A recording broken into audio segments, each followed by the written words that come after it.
पूरे 24 घंटा आपका कैसे गुजरने वाला है ये मॉर्निंग के पहले 4 घंटे डिसाइड करता है। अगर इस समय का इस्तेमाल करना सीख गए तो आपकी productivity, motivation, energy, physical health, mental health का लेवल एकदम पीक में होगी। लोग कहते हैं कि अगर सुबह उठ भी गए किसी तरह से, एक्सरसाइज, एफर्मेशन, मेडिटेशन, योगा सब कर लिया, लेकिन जैसे ही ब्रेकफास्ट करते हैं उसके बाद इतना तेज नींद आने लगती है, न पढ़ने का मन करता है न काम करने का, करता है तो सिर्फ मन सोने का। आज 10 स्टेप बताएंगे जिससे मॉर्निंग तो अच्छा होगा ही, साथ ही आपका पूरा दिन, पूरा सप्ताह, पूरा महीना, पूरा साल और तो और पूरा जीवन बदल जाए। और सबसे अच्छी बात यह है कि ये 10 स्टेप बहुत ज्यादा इजी है, सब कोई फॉलो कर सकता है। सिर्फ हार्ड है तो एक स्टेप, जो कि है सुबह उठना। अगर आप सुबह उठ ही नहीं पाओगे तो मॉर्निंग रूटीन कैसे फॉलो कर पाओगे? इसके लिए मैं आगे जुगाड़ लगा दिया है। पहले कुछ टाइम ये आपको मुश्किल लगेगी,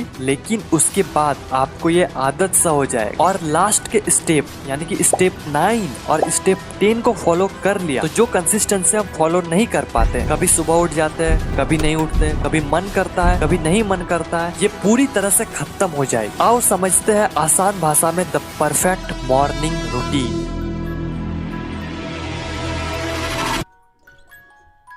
स्टेप 1, वेकअप अर्ली। अगर मुझे कोई सुबह उठा दे, उसके बाद मुझे नींद ना लगे, थका हुआ फील ना लगे, ऐसा ना लगे कि नींद अधूरा है, बॉडी पूरा एनर्जी से भरा रहे, तो मुझे आप 5 बजे क्या 3 बजे भी उठा दोगे फिर भी मैं उठ जाऊंगा। क्यों? ऐसे आप चाहते हो ना। लोग कहते हैं कि सुबह उठना अच्छी बात है, हम सुबह उठने के बाद प्रोडक्टिव फील करते हैं, सुबह उठने से फ्रेश फील करते हैं, पर हमारे साथ तो उल्टा होता है। सुबह उठने के बाद हम और ज्यादा लेजी फील करते हैं। इससे अच्छा तो हम लेट से ही उठे ताकि पूरा दिन तो अच्छा जाए। तो इसका सॉल्यूशन क्या है? क्या हम लेट से ही उठे? नहीं, ये कोई सॉल्यूशन नहीं है। अगर आप सुबह सही में उठना चाहते हो और सुबह उठने को आदत बनाना चाहते हो तो जो मैं आज रोड मैप दूंगा, अगर उसे आप फॉलो कर लेते हो तो सुबह उठना आपका आदत बन जाएगा। उससे पहले आपको कुछ चीजों का ध्यान देना होगा। फटाफट बताता हूँ, ध्यान से सुनना। Number 1, physical activity. पूरे दिन में कोई सा भी एक फिजिकल एक्टिविटी जरूर करें। Number 2, limit content consumption. आप पूरे दिन में जितना ज्यादा कचरा अपना ब्रेन में कम घुसाओगे, आपका ब्रेन उससे प्रोसेस करने में उतना कम समय लगेगा, जिससे आपको जल्दी नींद आएगी। Number 3, limit day time naps. जब हम सुबह जल्दी उठ जाते हैं तो हमें पूरे दिन में नींद आने लगती है, तब हम सो जाते हैं और सोते हैं तो 2-4 घंटा सो जाते हैं। इसे आपको अवॉइड करना है। आप स्मॉल नैप्स ले सकते हो। Number 4, light dinner. आपको सोने से पहले हल्का डिनर करना है और सोने और डिनर के बीच कम से कम 2-3 घंटा का गैप हो। सोने के 2-3 घंटा पहले आप डिनर कर लो। Number 5, remove all electronic gadget. सोने से पहले जितने भी कंप्यूटर, मोबाइल, लैपटॉप है सबको आपको हटा देना है। Number 6,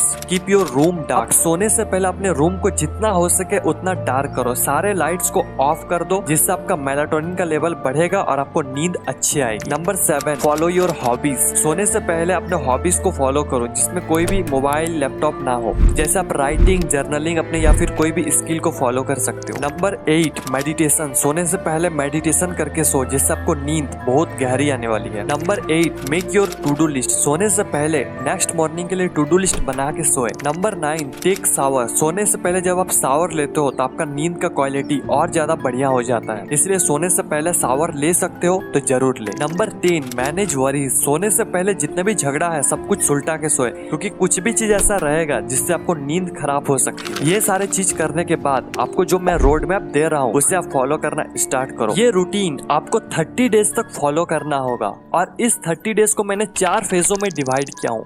phase 1, day 1 to day 3, phase 2, day 4 to day 10, phase 3, day 11 to day 20, phase 4, day 21 to day 30। बात करते हैं पहले फेज की। इस फेज में आपको 3 दिन का समय मिलेगा। अब इसमें करना क्या है ये ध्यान से सुनो। डे 1, डे 2 और डे 3, इन तीनों दिनों में आपको सिर्फ और सिर्फ अपना बेड टाइम और वेकअप टाइम को फिक्स करना है। आप लेट से उठो या फिर जल्दी उठो, इससे कोई मतलब नहीं है। बस आप अपना स्लीप रूटीन को फिक्स करो। फॉर एन एग्जांपल, अगर आप रात के 12 बजे से लेकर 3-4 बजे तक जगते हो, नो प्रॉब्लम, बट इसके मिड में आपको एक टाइम को फिक्स करना है जिसमें आप अगले 3 दिन तक उसी टाइम पर सो जाओ। लेट्स से अगर आप 1 बजे टाइम फिक्स करते हो तो अगले 3 दिन आपको 1 बजे ही सो जाना है। अभी इस वीडियो को स्टॉप करके आप जो टाइम को फिक्स किए हो उस टाइम में आप अलार्म लगाओ। सेम ऐसे आपको मॉर्निंग में भी करना है। बस ध्यान ये रखना है कि आपको ज्यादा टाइम में गैप नहीं छोड़ना है, आपको टाइम में ज्यादा जंप नहीं करना है। अब बात करते हैं फेज नंबर 2 की।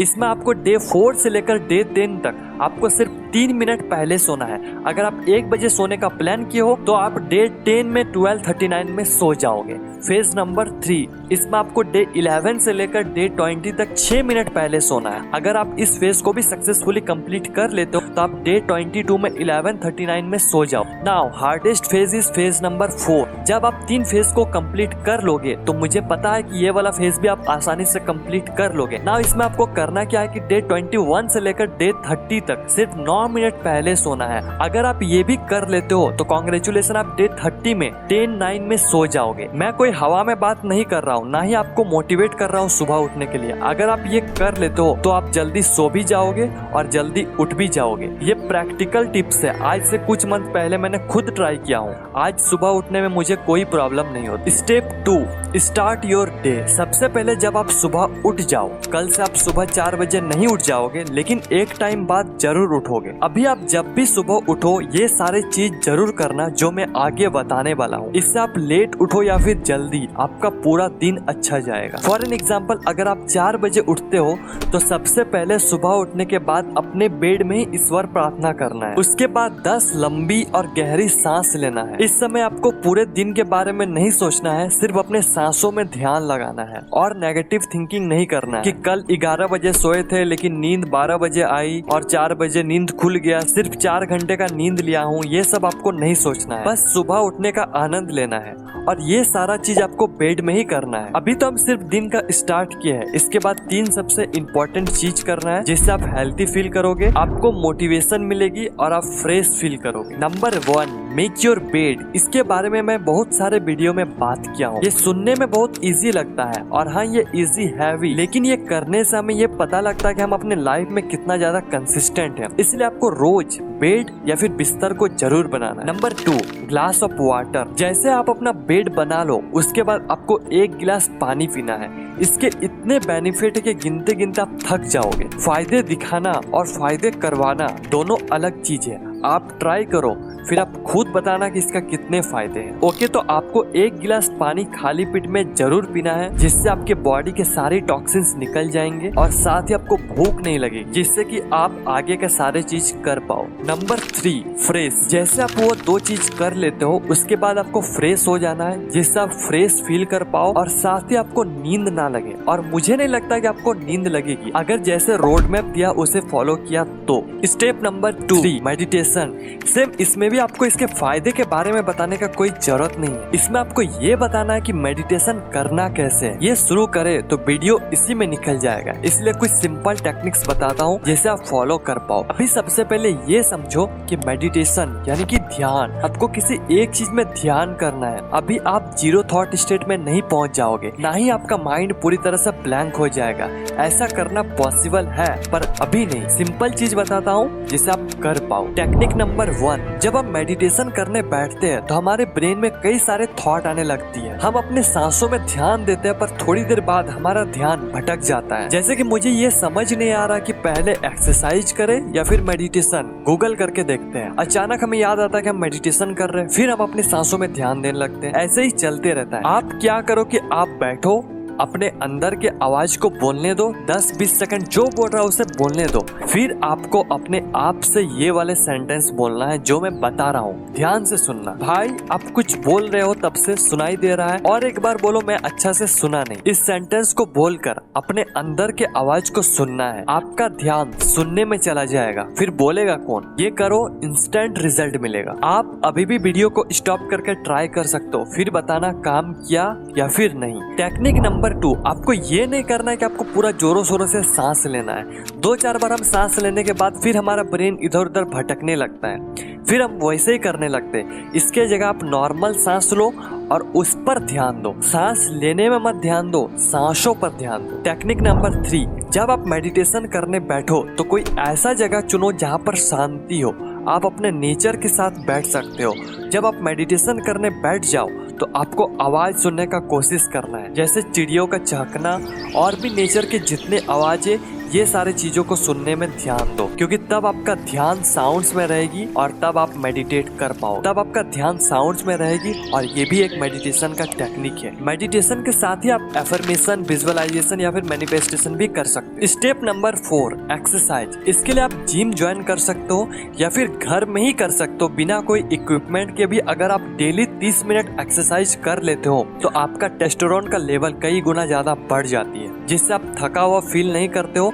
आपके अंदर एक अलग तरह की एनर्जी आने लगती है। इसके बारे में हम ज्यादा बात नहीं करते, इसके बारे में आपको पहले से ही पता है। Step number 5, shower. एक्सरसाइज करने के बाद आपको जरूर से जरूर नहा लेना चाहिए, क्योंकि एक्सरसाइज के बाद हमारे बॉडी से पसीना रिलीज होता है जिसमें बहुत सारे बैक्टीरिया रहता है। सो आपको नहा लेना है और नहाना एक झंझट वाला काम है। सुबह सुबह इसको निपटा ले तो ज्यादा अच्छा रहेगा, क्योंकि वर्क में कोई डिस्टरबेंस भी नहीं रहेगा कि बीच में हमको नहाने जाना पड़ेगा। इसलिए सुबह सुबह ही नहा लो, जिससे हम मोटिवेट भी फील करेंगे और एनर्जाइज भी। इतने सारे आपका काम हो जाएगा, लेकिन अभी तक सब सो रहे हो, तो आपको नहीं लगता कि आप उन सबसे आगे हो। Step number 6, spirituality. अगर आप स्पिरिचुअलिटी में ध्यान नहीं दे रहे हो तो आपका ध्यान कहीं नहीं जाने वाला। इसके लिए आपको एटलीस्ट 20 मिनट जरूर निकालना है, जिसमें आप पूजा करो या फिर मंत्र का जाप करो या फिर कोई महान शास्त्र को पढ़ो, भगवत गीता पढ़ो। वैसे मैं अब YouTube में डेली एक श्लोक विद मीनिंग अपलोड कर रहा हूँ, लेकिन मैं उसे पढ़ना रिकमेंड नहीं करूंगा, क्योंकि इसके लिए आपको चाहिए होगा मोबाइल, और मॉर्निंग में मोबाइल चलाना यानी कि जहर पीना। इससे अच्छा आप बुक से पढ़ो, बहुत कम प्राइस होती है और आपको बहुत ज्यादा ज्ञान मिलता है। कुछ पॉकेट मनी सेव करके आप बाय कर लो। Step number 7, breakfast. बस इतने सारे चीज करने के बाद आप ब्रेकफास्ट करने बैठो। इसमें आपको थोड़ा सा आराम मिले, इसलिए आप इस समय मोबाइल को ऑन कर सकते हो, बट ये नहीं करना चाहिए, फिर भी आप अभी के लिए कर सकते हो। साथ ही आप 20 मिनट ब्रेकफास्ट के बाद बुक रीड जरूर करो। ब्रेकफास्ट में आप ये सारे चीज ले सकते हो। वीडियो को स्टॉप करो, स्क्रीनशॉट लो, आगे बढ़ते हैं। स्टेप नंबर 8, अपना टू डू लिस्ट ओपन करो, टाइमर स्टार्ट करो और बस स्टार्ट हो जाओ। अगर आप जॉब करते हो तो काम के लिए निकल जाओ, अगर आप स्टडी करते हो तो पढ़ने बैठ जाओ। सुबह ही 4-6 घंटा काम करके निपटा लो, फिर देखो कैसा मोटिवेशन मिलेगा। फिर आप इंस्टा ओपन करके भी रील्स देखने का मन नहीं करेगा। फिर आप सोचोगे कि पूरा दिन अच्छा जा रहा, अब इस टाइम को खराब क्यों करें। अब स्टेप नंबर 9, सबसे बड़ा प्रॉब्लम क्या है पता है? आज वीडियो देखें, कल कर लेंगे, उसके बाद और एक दिन कर लेंगे, फिर सब ध्वंस। इसके लिए आप जो मैंने पहले सुबह उठने का चार्ट दिया और जो मैं आगे और एक चार्ट देने वाला हूँ, दोनों का प्रिंट आउट निकालो और अपने पास रखो और उसको डेली अपडेट करो। सारा चीज आपका सबकॉन्शियस माइंड में घुसना चाहिए। स्टेप नंबर 10, सुबह उठना है, उठ जाएंगे, लेकिन करे क्या? इसके लिए गोल बनाओ। जब आपके पास गोल होगा तब आप और जल्दी उठने का ट्राई करोगे, जिससे आपको और ज्यादा टाइम मिले। इसलिए गोल रखो और उस पर काम करो, और हर दिन रात में एक मास्टर प्लान बनाओ नेक्स्ट मॉर्निंग के लिए, जिससे आप सुबह उठ पाओ। अपना रूटीन सुधारो, स्टडी, वर्क, यूट्यूब सब होगा। आज के लिए बस इतना ही, फिर मिलते हैं एक अंदर से आग लगा देने वाले वीडियो के साथ। तब तक के लिए